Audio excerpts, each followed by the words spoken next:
in Detroit.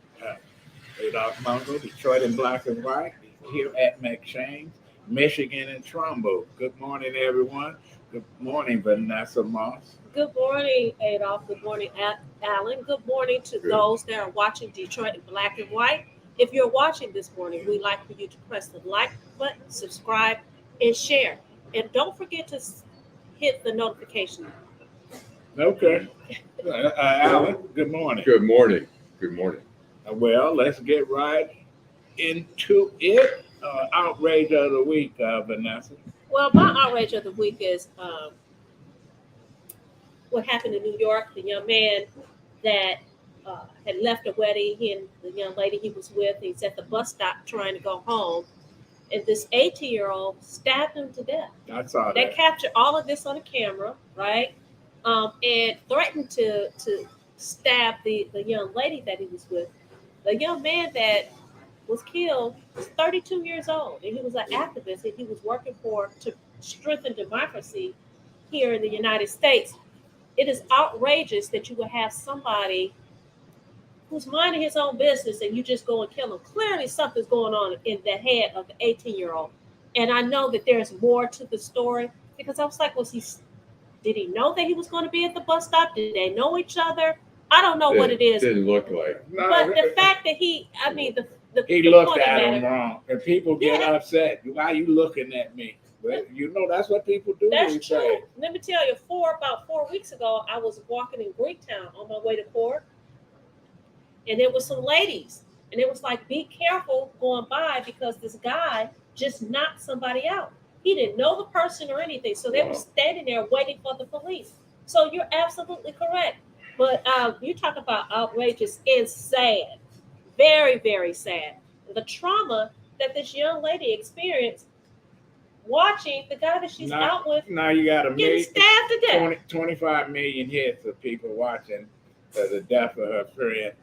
Allan, your outrage of the week. It reminds me, there was a story in the Washington Post about a guy living in Southwest D.C.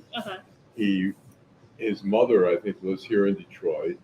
He broke up with his girlfriend. She lived somewhere else. She bought a gun somewhere else. She flew because he didn't want to talk to her anymore. He had 3 kids. He had a trucking company, he had like 3 trucks or something.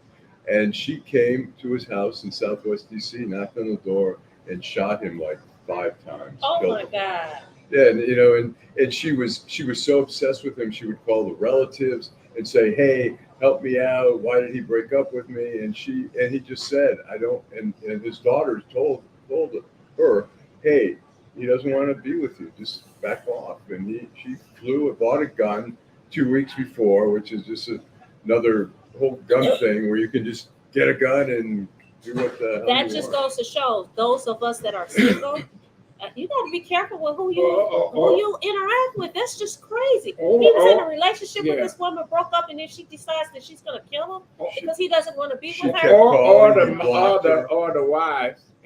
One story where a guy was separated from his wife, 2 young kids, went to court to get the custody of his kids.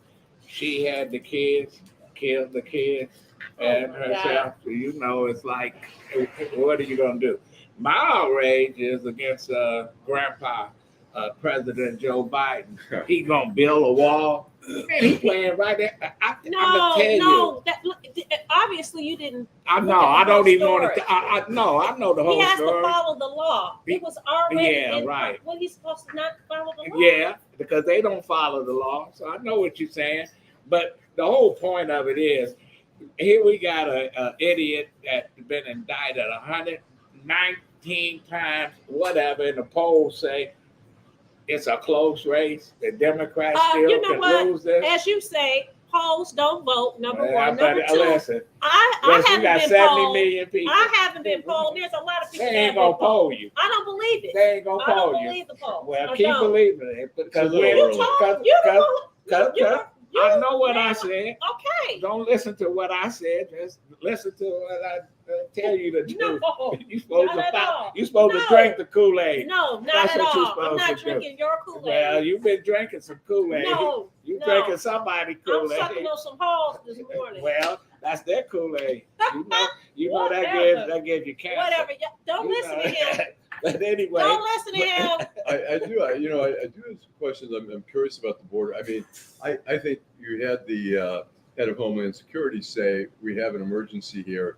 They need to repair the wall, but they also said, what the hell? I mean, I don't know why. First of all, they don't send troops down there to help out, and second of all, they need to hire like probably 100 magistrate judges to process these people. Either they come or they go, they get to stay or whatever. Look, we have a worker shortage in this country. If we could process some of these people and get them in to jobs, America would be better off. But it's just a mess down there. Your favorite senator from West Virginia said, Joe Manchin. Joe Manchin. He said that West Virginia need thousands of those immigrants. Right. And but I've always been an advocate of bringing the Haitians over. Anybody that's a refugee, we got all this property here in Detroit and stuff.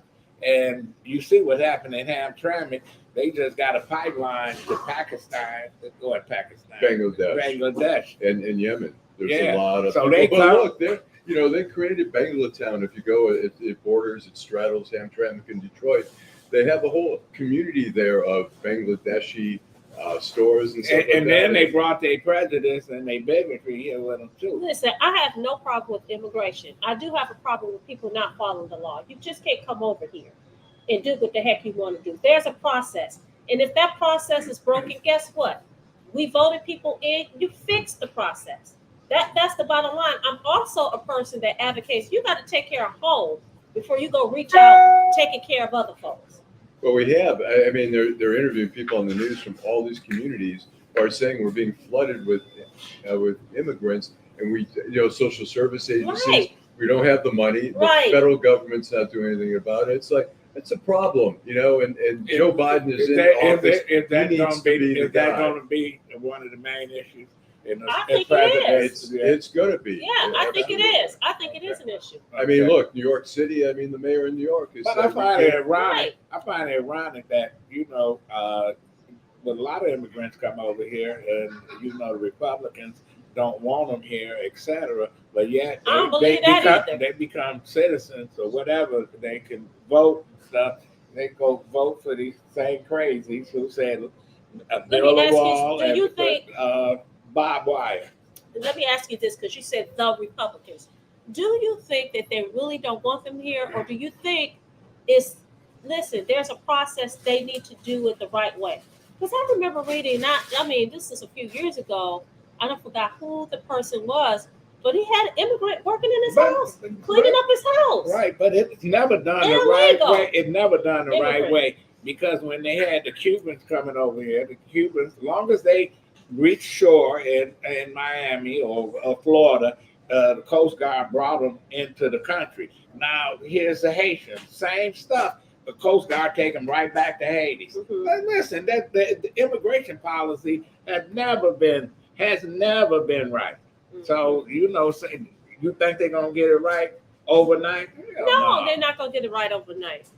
There's no question about it. Did he do his outrage? Did you do your outrage? Yeah. Well, I did. I do have another one. I kind of piggybacked on yours, but I have one. We were talking about before the show. You think he's so organized? He done printed it out. I know. He got his notes. He got his Congresswoman. There's something down in Georgia.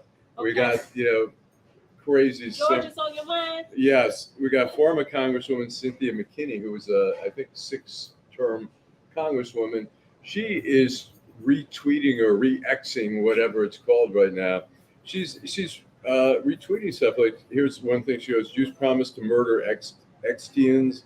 They boast that they murdered Christ. So Christ followers, no biggie to Jews. World, we have a problem. She's sending out all this anti-Semitic, and there was some other stuff there. Who is this again? Cynthia McKinney. She ran for president one time. She was in the Green Party. Familiar. So you before your time. So what? She was doing my time. And then she goes, Jews in Israel love trafficking organs, children and women, murder, slavery, black and white, genocide, Muslim, other countries, worldwide lies, manipulations, pedophilia, and sex. It's like. How old is this lady? She's all right. You're younger. She's 68. 68. Lengel used to know him when he was a reporter at the Washington Oh, Post. she's a friend of yours? No. Oh, okay. No. Again, y'all, we can't. Don't take it seriously. Don't drink his Kool-Aid. Right. Yeah. And listen, pre-sweetened too. But anyway, well, I tell you, but the bottom line is locally, that go ahead. What I sent you last night. Is that what you're gonna talk about? No, you can. No. Go ahead. I want you to start it off because I was like, what the heck is this? No, you Go can. ahead. You No. go ahead. Come on. I don't know what it is. That's why I sent it to you. I didn't read it all. Well, anyway, but locally, the jockeying for mayor of Detroit is heating up. Warren Evans. Who else? See. Mary Sheffield. Yeah. Have they declared? No. Yeah. No. But we you're haven't just declared. so is I'm it just speculation speculating. or Speculate. or is that Dennis what you're Arthur hearing? Jr. Is what is that the rumor mill or just Rumor mill, whatever. How about the streets are talking? How about that? well? I mean, there's It's always more than- speculation. it's Look, just- there's speculation that It's more than just them. that It's who Duggan- else? that You- Duggan's you gonna said, run. When Duggan wants to governor. run for governor, Garland Gilchrist Archer, want to, right? yeah, Archer, mayor, yeah, the son. right. Who else? It was somebody else. It's like a whole bunch of people. Well, you know, so the games have begun, and we'll see how it's gonna work out. You know, listen. time will tell. Well, we Yeah, got I mean, our first guest can shed a little light. Just came in. All right. Sherry Gay-Dagnogo, former state rep, school board member. We're going to be talking about one of my favorite subjects, redistricting, and how it Impacted. impacted Detroit. Detroiters. Just, it just killed. Don't Detroiters always get left with the short end of the stick? Well, Detroit is like Chrysler. Everybody been pimping it.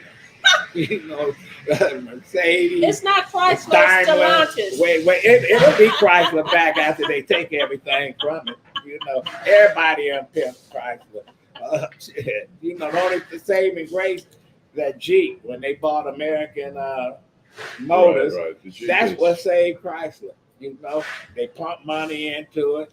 Blanchett saved it, and then what was it? Diamond Chrysler. Daimler Chrysler. They pimped her and left her by the wayside. Who else got a piece of that?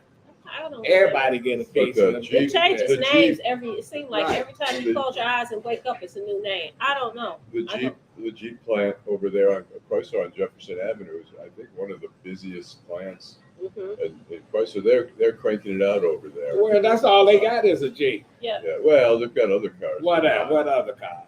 They've Is got it they've got the- SUVs. Is it the Ram? And they've got pickup trucks. They've got the Dodge Last Ram. time you bought a Chrysler. Those were my The 300. Stellantis. I have one. I had a I drive one. I Horizon. drive a Grand Cherokee, and I love my vehicle. Hugo just bought Chrysler. You know what? Yeah. It's the same shit. Whatever. Anyway, let's take a I break. bought my first Ford in 2015 because a lot of the Jews wouldn't buy Ford because of Henry Ford being a flaming semi. But when I You bought bought it, a Volkswagen then. I did. I had a Volkswagen. It was my first car, and my uncle Eugene came in for my sister's wedding. He I was destroyed the car. 18, and he looked out the window and he said, "Whose car is that?" And I said, "It's mine." And he goes, he was in Auschwitz. He had the number on. He's still alive. And he looked at me and said, "Your parents let you buy that?" I went, "They didn't Your say anything." parents let you buy. How old were you? I was 18. Oh, okay. Okay, we're gonna take a break. They did, I mean, my parents never Were you said still at anything home with about your it. parents? Yeah, my first 2 years I went to Wayne State. Okay. Let's take all a right. break and we'll come back and we have our first guest. This is Detroit in Black and White. I'm Wayne County Treasurer Eric Sabri. We are living through unprecedented times. As a result, the Michigan Homeowner Assistance Fund was created. This fund, administered by the state of Michigan, is designed to help homeowners cope with pandemic-related hardships. such as delinquent property taxes. Residents may apply for up to $25,000 to help cover 2019, 2020, and 2021 tax years. Previous year's taxes must be paid in full or in a payment agreement with the Treasurer's Office. Eligible homeowners must have a qualified financial hardship that occurred on or after January 21st, 2020. You must currently own and occupy your home as your primary residence and must have owned it since January 21st, 2020.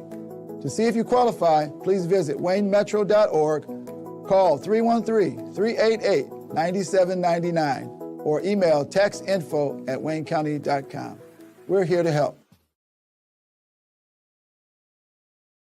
That's good. No, good to know. Editor-in-Chief, we're back. We back. Okay. And I'm actually We outnumber the shit started here. Where you go What to you high mean? school? Where you go to high school? Dang. I didn't go to high school. Okay, you did. I just went. I went You from had elementary junior- school straight to college. Wow. Middle school. Child I prodigy. had to absolutely. Anyway, Y'all you know y'all are sitting you next are to greatness, you right? outnumbered 3-1 Oak Park. Oak Park, there Oak we go. Park. Okay. Our Where first, you from? Who would you rep? Where you from? Where did you grow up? I grew up in Oak Park. The township. right on. Detroit and Oak Park. Okay. Okay, and you? The D. Okay. East side and the west side. What? Okay. Yeah, West side. It depends on what year. Dexter High. It depends Dexter. on what year. I'm done with him. He said Dexter. Dexter High. Now don't talk about Dexter because I was born on Burlingame and Dexter. Okay, you do got the hood in here. now. Okay, let's get right to the point. We got former state rep, the school board. Yes. I'm not the president though of the Okay. school board. Okay, Sherry I just heard president come out. Gay-Dagnogo. Thanks for coming, because I want to talk about what y'all trying to do. Okay. What are y'all trying to do? Are they trying to do Well, it? Or are they I was doing about it? to say now. They doing it. Let's look They here. doing Look the at here now. What we are doing, and thank you for allowing me to come on with you all this morning. What we all are doing. 20 plaintiffs have filed a lawsuit in the Western District Court to basically defend and protect the Voting Rights Act that was passed in this country in 1965 to ensure that African Americans have an opportunity to elect a candidate from their community that reflects their interests, their values, their culture, their norms, etc., and to also address the malfeasance, I will say, of the Michigan Redistricting Commission, which has violated the Voting Rights Act and the 14th Amendment Protection Laws with these new maps that they passed. You know, somebody gave me a flyer with a guy on a state rep district. Never heard of him. Mm-hmm. Where is he from? Guess what? He represents part of Detroit. Yes. In Highland Park, and he all the way in Madison Heights or somewhere. Yes. So let me just say this. We have now 22 legislators that have a piece of Detroit that, and only 7 members live in Detroit. So when you think of the Detroit caucus of old, Coleman Young, Morris Hood, Carolyn Kilpatrick, yes, and so on and on and on. You think of people who, Teola Hunter, who lived in the city, who loved the city, who understands the city, and embodies the essence of the city, the spirit of the city, fighting for the city when they went to Lansing. We had a chance and had a press conference on Wednesday where the Honorable Teola P. Hunter was there and spoke about this very issue. And just lend her expertise in history, even after the press conference, to a group of about 15 of us, talking about how they used to go up, even though they served in their respective districts, that they all fought for the city. And it was just to hear this historical moment of how she reflected on policies that were put forward by the Detroit caucus at that time is a story that truly needs to be told. So I hope that we can get your podcast to interview the Honorable Teola P. Hunter. Well, I would love to. It must be told. We need a documentary. The way we were just all at pause listening to her pour out her heart about how important this is. And so this is So- serious. So Democratic Party threw Detroit under the bus to get control of Lansing. Absolutely. That's it. Absolutely. And let me just say this. I went to CBC, the Congressional Black Caucus, week before last, and I went to Congresswoman Terry Sewell's from Alabama, her redistricting panel and conversation, where I was able to meet the plaintiffs from Allan v. Milligan, the case out of Alabama that was just victorious. Right. They just received their new maps on the same day we had our press conference for two minority majority congressional districts. And so I have to say that I'm shocked. I'm shocked that, number one, that the Democratic Party, its leader, its chair, Lavora, and all the Black men and women leadership across this state that have remained silent while Detroit becomes the stepchild, the help to our party in more ways than one, because the majority was only gained on our backs. Right. The whole Right. construct of redistricting, the violations exist anytime you crack, pack a city and diminish the voting Right. power of the Black voting bloc. Right. And this is textbook violation. Well, the mayor said and they had nothing. Oh, well, absolutely. I'm not shocked. And it's shameful that when you go to these discussions across the country, people look at you like you're from Detroit. Right. How did that happen? Right. How is it that a city that is predominantly African American, 80% African American or more, and you now don't have an African American mayor, you don't have African American Congress people, you don't have an African American in the Senate, and in 2024, the 5 seats that once were African American seats in the Senate, there will be no Black Right. state senators. And people are not, I don't know how anybody's not outraged about that.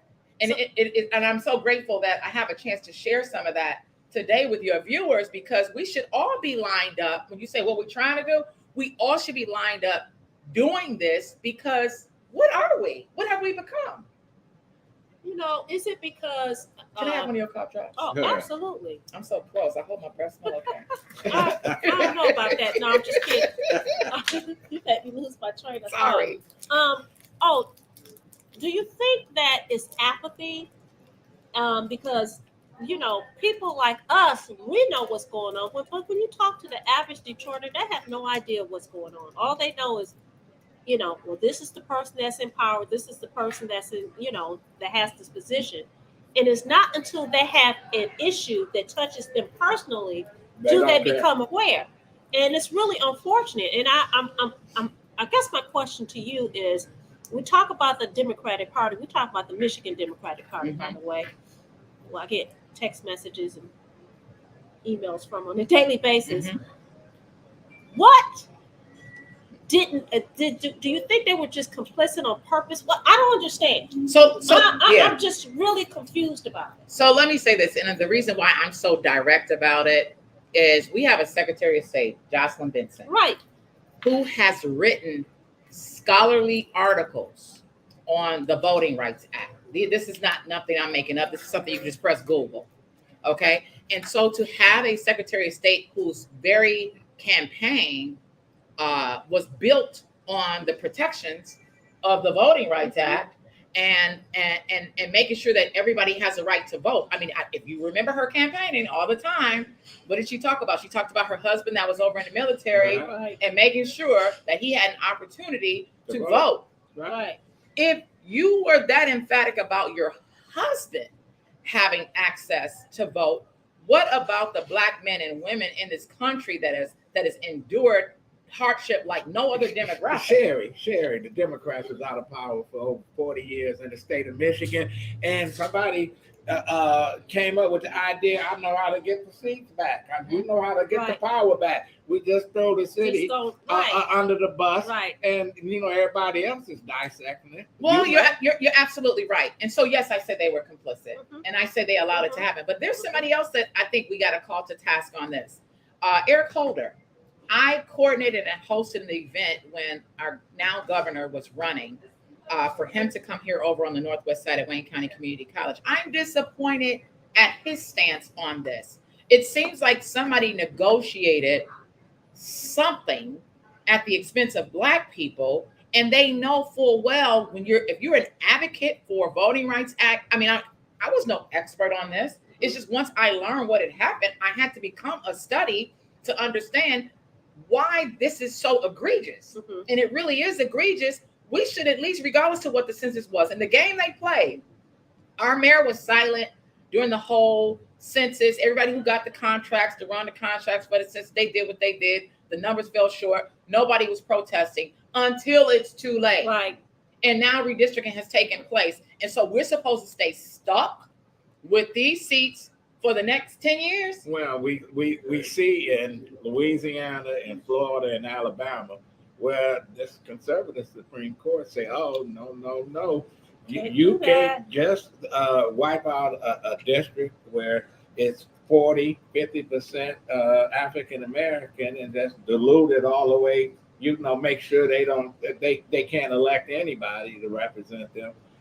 And now in Michigan, here the Democrats came into power, everybody was celebrating, and all of a sudden, Detroit just been split up. Like, you take a cake, and that was Detroit, mm-hmm. But then you had 100 people want a piece. Right. So what you gonna do? You just gonna start everybody got a piece. Everybody got a piece. There's right. no way in the world we should have a Senate seat that has a piece of Detroit, Wayne County, mm-hmm. Oakland County, right, and Macomb County. Well, right. I tried to protest that, and I was told to stay out of that race. Well, she's an up and coming rising star. I say bullshit. Who you talking about? Who you think I'm talking about? I don't know. That's what I'm asking. That what's his name that ran for Marshall Bullock? Yes, McMorrow. Oh, yeah. Yeah. Okay, yeah. I remember I don't even want to say right. So they had on national TV. Right. But see, that's what they do for white women. I served as a Detroit caucus chair. I rallied my caucus to support 2 women while serving in the legislature. And people get uncomfortable when I say this, but white women will have never supported Black women to the extent that Black women have supported white women. No way. And it's unfortunate that every time there's an opportunity to give them a platform, it ends up being at our expense. And so I'm not anti anybody, but what I am I'm pro my community, and I'm pro Black. And not just because I just think Black is better, because there's sometimes that Black people in office don't know they're Black, right, or don't have the same experience of those who were born on Burlingame and Dexter.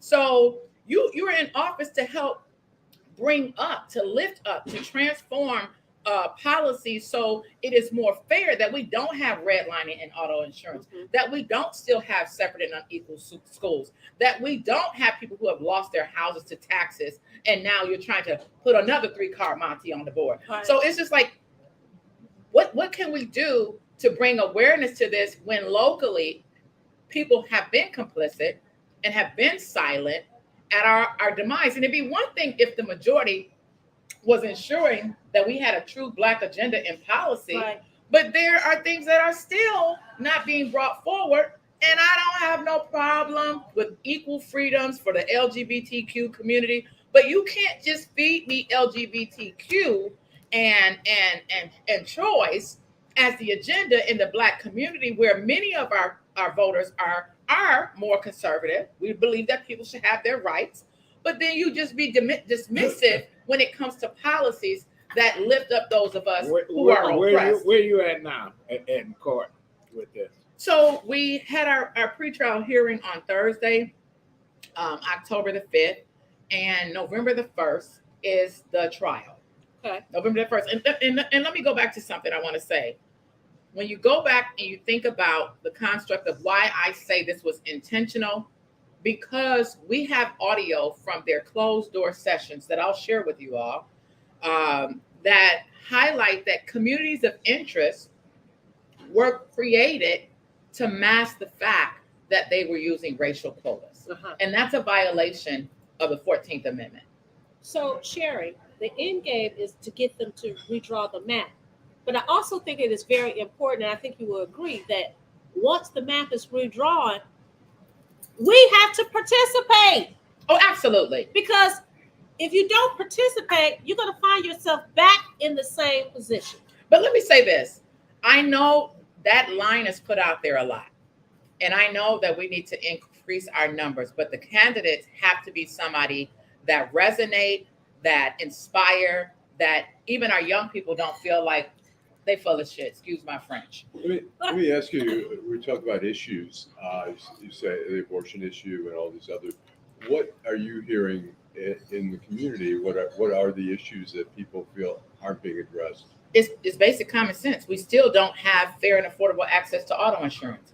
People still can't get to jobs because transportation is not affordable. And what Housing an issue is also an what's issue. an issue in Royal Oak is not an issue in Highland Park. Right. Now, you Right. know what? Highland Highland Park Park got all kind of issues. And they got cheated out of the money to even address their water crisis. Right. So listen, I know your time is tight and you got to leave to go. Your Celebrate my mother, mom. Yes. tell us. My mom is 84. She went back to school in her 70s, got her associates at 75 for Wayne County Community College District, and then went on to Marygrove, where she was pursuing her bachelor's degree. They lost their credentialing, and so they closed before she could complete her bachelor's. But nonetheless, she was also a surrogate grandmother to many of the students on campus, and so she was selected by the Hannon Center for a 70 over 70 award today that will take place over at Fellowship And Chapel. tell That's people what the awesome. Hannon Center is. The Hannon Center is, I can't give you everything it is, but it is an organization that's down on Woodward that focuses on the needs of many of our seniors, our community. They lift them up. The late Alma Stallworth Right. was very involved with that Right. organization. They work very closely with communities of seniors who are struggling, but not just those who are struggling. They hosted an art fair with nothing but senior artists. And so everything they can do to lift up our geriatric community, our more seasoned community, and providing needs and services available to them. And so this is a reflection of that today. They'll have 70 honorees today, and I'm just proud that my mother is one of them that is over 70 years old. That's inspiring. No matter how old you are, you're never too old That's to right. get an That's right. education. That's right. That is awesome. Well, Okay, no question. We're gonna have you back. I hope so, and I hope that you can encourage some of your listeners to visit Black Leadership Matters with an S.org. Also, we're going to court on November the 1st. It would be great to get people to all be a part of this. This is a grassroots movement because the commission has been appropriated almost $5 million to fight back. You know, you're right. In some essence, what are we trying to do? Because we don't have a dime to fight back. I paid for the website, and a couple of other people chipped in, but we're trying to make sure that we have centralized information in a way to share it with the community so they can at least be apprised of what is going on. And I say, if Alabama can do it, the state of Michigan can do it as well. Okay. Sherry, we're going to ask you to do us a favor. When you're out and about, make sure you tell people about this podcast, Okay. Detroit in Black and White. Ask for them to subscribe, like, share, and hit the notification button. All right, I appreciate Okay. that. All right, thank Former you. state rep Sherry Thanks very much. Gay-Dagnogo. And you're a Thank former you. teacher, science teacher. Former Oak Park Fighter for High justice. graduate. Yes, That's thank you. right. Thank you all for having Thank me you. on. We'll you. take a break. We'll be back and continue our conversation. I'm Wayne County Treasurer Eric Sabri. We are living through unprecedented times. As a result, the Michigan Homeowner Assistance Fund was created. This fund, administered by the state of Michigan, is designed to help homeowners cope with pandemic-related hardships, such as delinquent property taxes. Residents may apply for up to $25,000 to help cover 2019, 2020, and 2021 tax years. Previous year's taxes must be paid in full or in a payment agreement with the Treasurer's Office. Eligible homeowners must have a qualified financial hardship that occurred on or after January 21st, 2020. You must currently own and occupy your home as your primary residence and must have owned it since January 21st, 2020. To see if you qualify, please visit waynemetro.org, call 313-388-9799, or email taxinfo@waynecounty.com. We're here to help. Appreciate We are back. Well, we're back. Thank you. That was listen. That's a fight that's gonna get ugly. I tell you, but like Sherry said, if Alabama could do it, Louisiana and Florida, you know, the people trying to, you know, the way they do these districts and make sure there's no competitiveness in a lot of these I places. see that too. Yeah. She's been out there. Oh, really? Been there for a while. For a We've minute, got somebody yeah. outside who's doing some dancing. She's dancing and talking. Well, we at McShane's. I see. I live in Corktown, like McShane's and Michigan Avenue. But you know what? If some of these people need medication. Yeah. Some of these folks need absolutely. no mental facilities and stuff. So, but you got to be careful because you can't turn your back on. Right. But anyway, let's go to our next guest. He's a former prosecutor of Macomb County, former judge. Right. Should have won 2 years ago, but the Democratic Party, I don't know what they were thinking. Carl Marlinga, you're back. How you doing, Carl?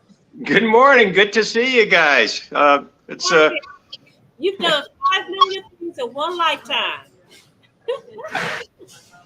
My Wi-Fi just kind of went out for a second. I'm sorry. I apologize for that. I hope that this doesn't continue. I'm sorry. What did you say, please?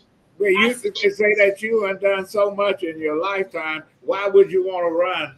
Well, that's a very kind question.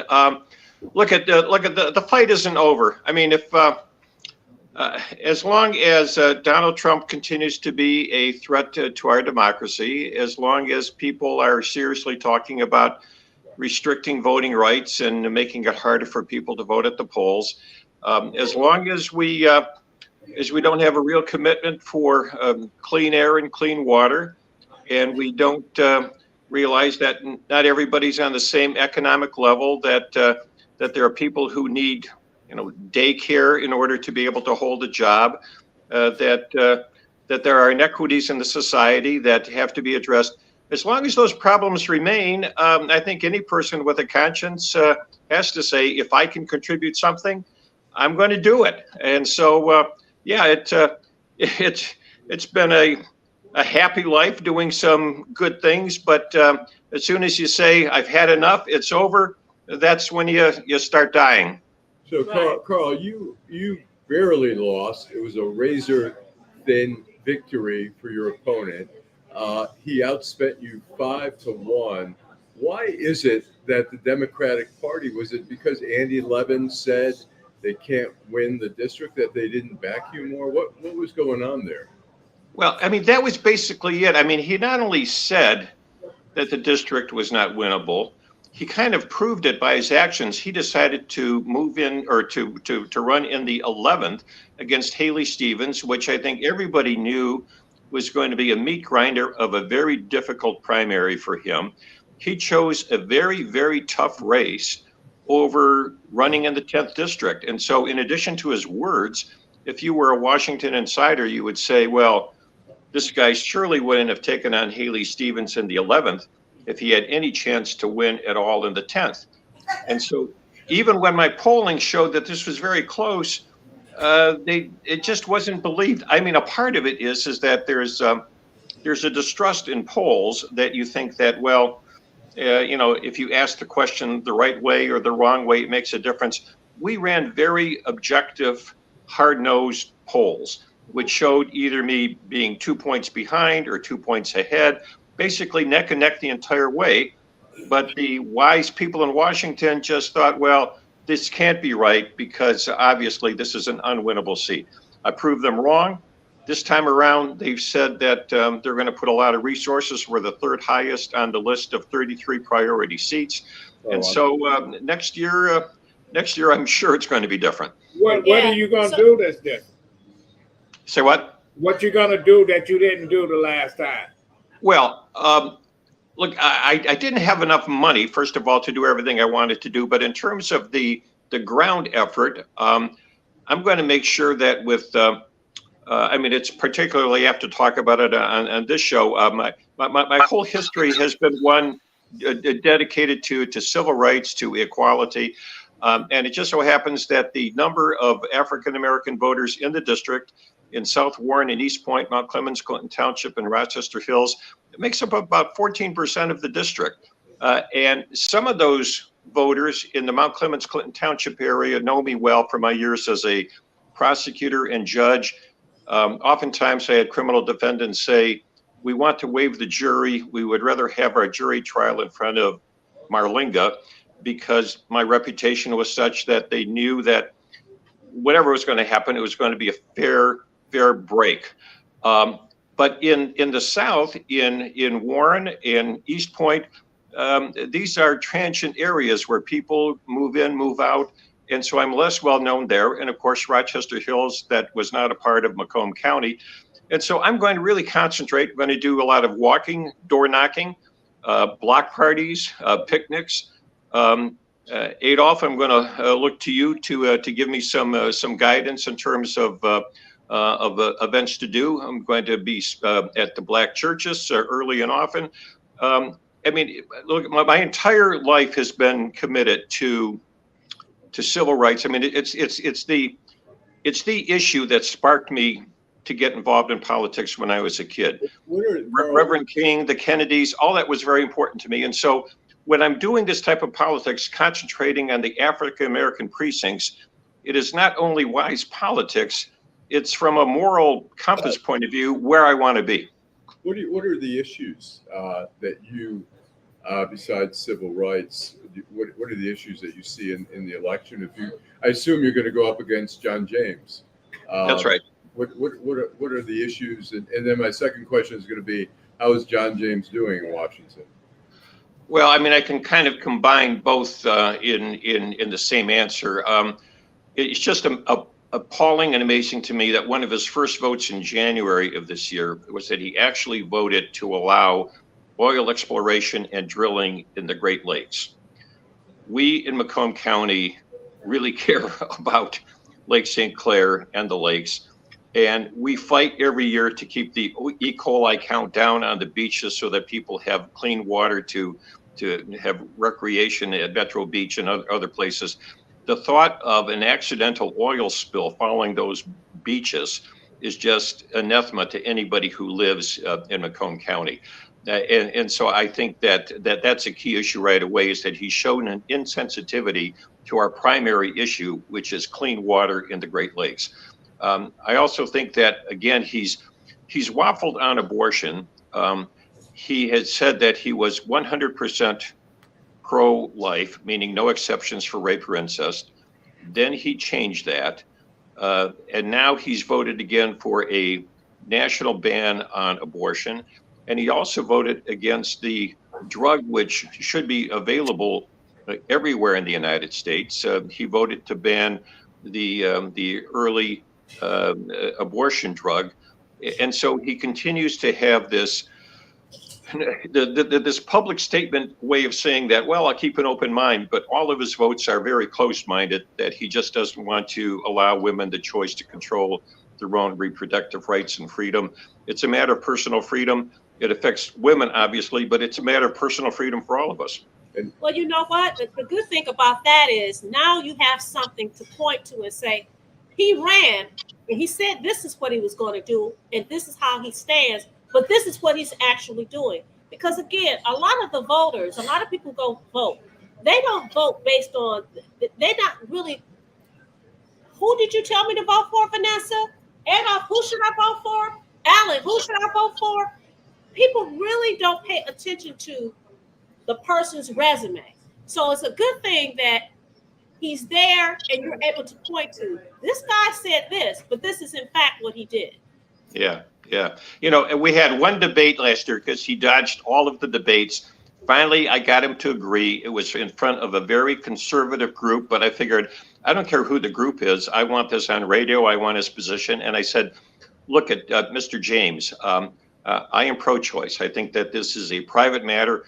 Abortion should be safe, legal, private, and rare, but it's a private matter. The government shouldn't be poking its nose into. Now, I want to know your position. I know that you're endorsed by pro-life, but just tell this group tell everybody else, what is your position? And he said, in a rambling answer, basically said, well, look, I will always listen to women. Well, okay, but he avoided answering the question. I mean, he was so scripted. But you're absolutely right. Now that he's got votes on the record, now you can point to it and say, well, look, I don't care what kind of movement you're doing in your public statements. We have your vote. Right. Well, when is your official kickoff for your campaign, Carl? September 7th was when I announced we are going to do this in stages. We are now going to events, raising money. I'm a candidate. I filed my papers with the FEC, but sometime in the early next year, we'll have a rollout where we'll have a lot of falderall and parties and stuff like that. But in the meantime, we're campaigning hard every day. But I think that in terms of the public display of a campaign, people look at it. It's 2023. I know that politicians have to run early, work hard. But in terms of the public, campaigns get so long and tedious that I think it's probably better to have the big display of a campaign kickoff sometime early next year. Now, if somebody want to get a hold of the campaign, what is the numbers or the email address? Well, the email address is marlingaforcongress.com, but we use the number 4, so it's marlingaforcongress.com. The Republicans did an interesting dirty trick. They bought out about 20 or 30 URL websites to try to buy my name, right. So that it's amazing. It's amazing the goofy tricks these guys go through, but they missed one. They missed the simplest. marlingaforcongress.com is the way to get a hold of us. Okay, anything else? So, Carl, you probably don't remember me, but I've seen you in court when you were practicing. I remember you. Of course I remember you. Yeah. I never got a chance to appear before you as a judge, but what I want to ask you to do is this. Tell people about Detroit in Black and White. Tell them that we're here every Saturday from 10 to 11. They can look at us. They can find us on DetroitInBlackandWhite.com. We want you to go. We want you to like, share, subscribe, and hit the notification button. I will be doing this. And by the way, I love the name of your show. I also like the fact, I think all of us were a little bit worried when the Reapportionment Commission took some Detroit districts and blended them with Macomb County. But in retrospect, I think it's a good thing that we now have Black representation of Macomb County people, the Detroiters representing Macomb representing Detroit.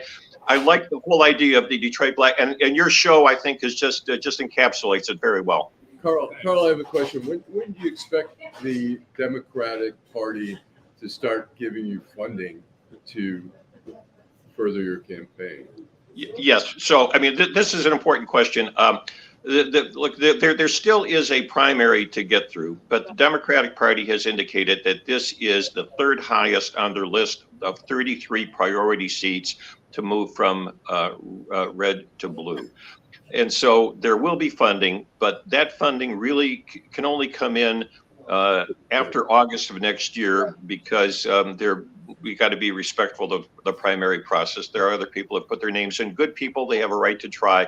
I expect I will win, but everybody has to be treated equally at this point. Between now and then, it is my job to raise my own money, do my own campaign. But in the fall of next year, there will be significant dollars coming into the district, not only from the Democratic Party, but once you're on a designated list of candidates, you can call people all over the country, people who have agreed in advance to, when called, they will max out on campaigns. So there's a significant amount of dollars that will come next year. Okay, we're gonna have you back on, Carl. Thank you. I love it. I love it, guys. Thank you so much. Okay. And we're going to be talking, and that was a great article in Metro Times. Oh my God, wasn't that? Oh my God, it kind of like brought back a lot of great memories of when I was starting at the prosecutor's office. Yeah, that was great. Good. Well, good luck. Thank you, Carl Marlinga, candidate for Congress. Thank you. That was great. All right. You know, Interesting. Carl been around a long time. Democrats threw that seat away. Yeah, I think All John they had to James. do was All right. put some money Give in some it. money, give him some money, and that's it. But Andy Levin, that asshole. You know, I mean, Either the one. odd thing is, I mean, Screwed look, up. Andy Levin was more, it's regarded as more progressive than his dad, but his dad had part of Macomb as part of his district. Listen, And he's telling the Democrats you can't win that district. Lengel, let me tell you this, a little history. His father was a congressman out of the old 17th district in west side of Detroit, Rosedale Park. Right. They redistricted out of there. He followed right to Right. Southfield Right. and went there, got elected, and then he stayed there so forever. They redistricted that district. Right. Guess what? He followed that. His son. I don't was want to do born, what my who was daddy born did. on third base and thought he hit a triple. I don't want to do what my daddy did. I'm going to carve Right. my own, Right. my He own got path. he got carved And you up. lost. He got carved up like a turkey. You know he was in Color Purple. When Miss Seeley said, "Whatever you do to that turkey, I'm gonna do to you." Well, I'll that's tell what you Haley what. Stevens did to him. I'll tell you what happened is that he did not see it coming, but Haley Stevens was considered more favorable to Israel, and the She was more Jewish money, than he was. the Jewish money came in and decimated him, Right. and he didn't see it coming. She But- got a funny look. I'm scared of her. Yeah. She come out there anyway. Lord, It's have been a mercy. great show. I tell you. I'll go to you, Vanessa. Shit We got started. 9 more minutes. Yeah, we gonna talk. Okay. Yeah, You going to me for what?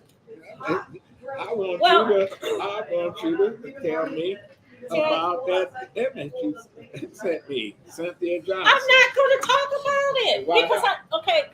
So Come on. for our viewers, I'm always on social media. I should say always, but I was was on social media, and Cynthia Johnson, Former state rep. former state rep, is a friend of mine. So I looked on her page and I was like, what the heck is going on? She's calling out Coleman A. Young II, and she's calling out Joe Tate.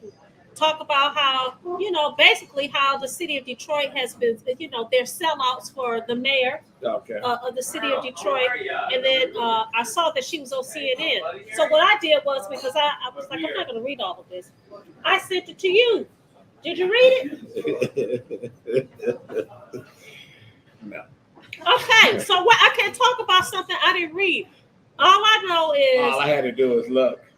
You know, I'm a visual person. Okay, so what did you see? It was something about the something land tax. Something I didn't want to read. It was something about the land tax. Listen, And people being able to buy these parcels of land. she got kicked off the ballot. You know what? I'm just telling you. Okay. You know what? Our political system inside the city of Detroit is fucked up these days. Telling you, here we got redistricting in court. Right. Here I can just talk about how the city council is just a rubber stamp. Basically, that's what she said. Well, she's right in that sense. Basically, that's And what then she said. and then you have a council person whose whole staff is made up of relatives. You know, I'm just telling you. The mother is the chief of staff, aunt, cousin, they're all on there. It's a family affair. So It's a family affair. It's chaos. The city reminds me of when Charleston Heston, when they took that muzzle off him in the Planet of the Apes. He said it's a madhouse. But anyway, that's what I think of it. Okay. All right. Okay. Okay. So I don't have anything else to say. Except that Maybe we should get her on. Maybe we should get her on the show. Maybe so. Yeah. That'll be I'll reach out to good. her and tell her to come on the show. Maybe Okay. we can get her next weekend. Your final thought. My final thoughts is, look, it's fall for real, y'all. Everybody that I talk to has the sniffles, allergies. I mean, the weather just changed like this. But we get a chance to enjoy the fall weather. You know, the harvest is this Saturday down at the Decoder Cut. I plan on going and enjoying that. There's always something to do in the city of Detroit. If you're watching, tell your friends about Detroit in Black and White. You can go to DetroitInBlackandWhite.com and watch all of our podcasts. You can also see us on Facebook. You can see us on Twitter. No, it's not. It's called X now, right? And you can see us on the gram. But if you're watching, like, subscribe, share, and always hit that notification button.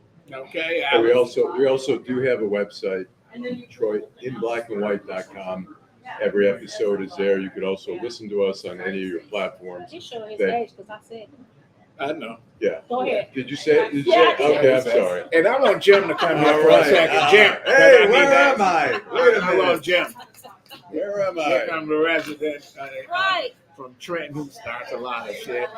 But anyway, the Victory Gym. Tell us it moved and about the veterans can join free of Yes, charge. the Victory Gym is now on 4th Street in Wyandotte. So it's a gym for veterans, for police and fire, first responders, emergency doctors are all free.